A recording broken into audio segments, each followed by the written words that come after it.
رحمۃ اللہ مشتاق بھائی، آپ کا سوال 3 وطر متعلق مقیم مفتی صاحب نے اس پر بیان کیا، بات کی، تو 3 وطر کے حوالے سے میں یہ تو آپ نے 18 سیکنڈ والا جواب لیا ہے، ہمارے گروپ ممبر ہیں عدنان بھائی ڈیروی، ان کے سوال کے جواب پر میں پوری طرح وضاحت کے ساتھ 3 وطر اکٹھے ایک سلام متعلق بتا چکا ہوں کہ 3 وطر اکٹھے پڑھنا اور پھر اس کو نماز مغرب کی طرح پڑھنا روایت ضعیف ہے۔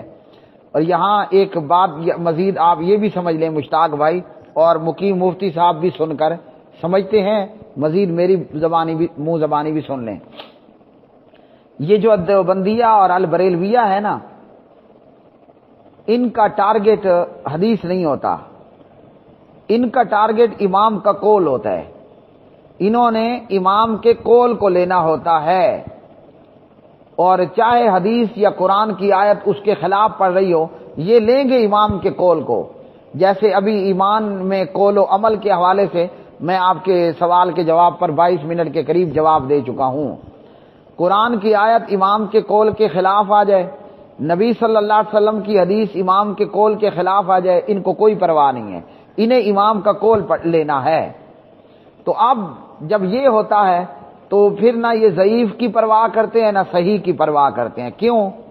ان کا مقصد ہے امام کا قول لینا۔ میں اللہ کی قسم کھا کے کہہ رہا ہوں، اور مقیم مفتی کو اگر اللہ کا تھوڑا سا خوف ہے تو میری بات کی تصدیق ضرور کرے گا، اگر تھوڑا سا بھی خوف ہوگا، اور میں دلیل بھی دے دیتا ہوں، کیا یاد کریں گے؟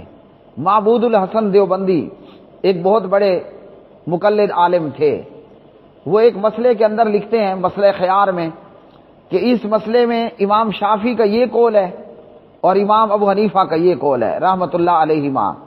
کہتا ہے وہ محمود الحسن دیوبندی، اور خیر یہی بات فضائل اعمال میں زکریا صاحب نے بھی لکھی ہے ایک اور زاویے سے، کہ امام شافعی کی بات پر حدیث سے دلیل موجود ہے، لیکن ہم امام شافعی کی بات کو نہیں لیں گے۔ اور بندہ پوچھے کیوں جی؟ اس لیے کہ ہم مقلد ہیں ابو حنیفہ کے۔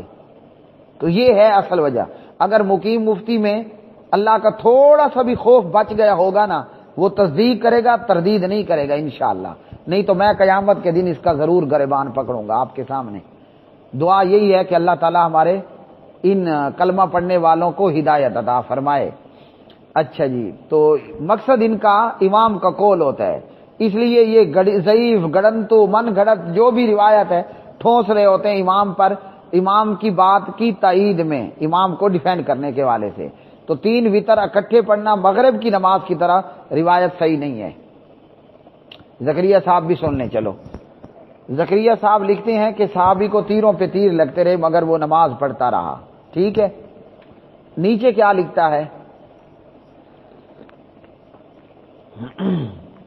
ہمارے امام اعظم کے نزدیک وضو ٹوٹ جاتا ہے، یہ فضائل اعمال ہے۔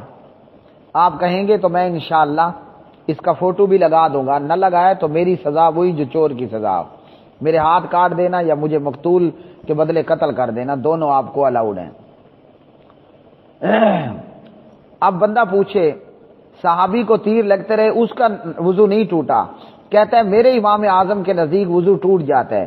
نہ کلمہ تو نے امام اعظم کا پڑھا ہے یا محمد الرسول اللہ کا پڑھا ہے صلی اللہ علیہ وسلم، فیصلہ کر۔